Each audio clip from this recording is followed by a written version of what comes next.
So we're talking pro circuit, which kind of this year is a pretty dead giveaway of what this is going to be.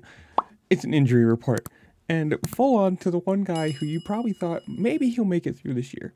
Maybe he will be healthy and have a full season and be able to run all year. No. That can't happen.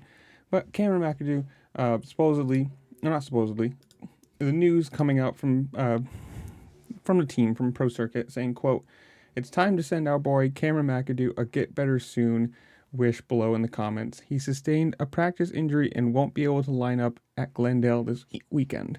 Now, if you read that, that's from their Instagram. This comes from Vital MX from their website, saying that it's a shoulder injury and there is no timetable. This is a quote from Vital. "There is no further information on how long he will be sidelined for or just how bad the injury is." So who knows? It could be a little separation. It could be a complete break. It could just be he fell on and it's sore and he doesn't want to race. Who knows?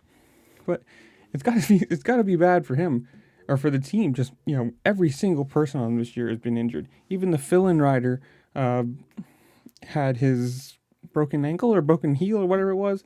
It's just that team, for whatever reason, is just cursed right now.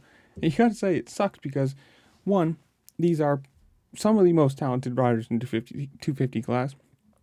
And two, you want to see as much competition as you possibly can. If you got one whole team out, you're just basically giving the championship away, and it sucks, but who knows? In the comments below, this is for Glendale, obviously. He's out for Glendale. In the comments below, tell me who you think's going to win. Whatever you want to comment. Are you going to the race? Are you excited to watch it? Are you watching it with friends? Whatever it is, comment it down below. And make sure to like, share, subscribe, do all the fun things this platform allows you to do, because playing the YouTube algorithm game, it really helps me a lot, and I appreciate it. With that, I'll see y'all later. Peace.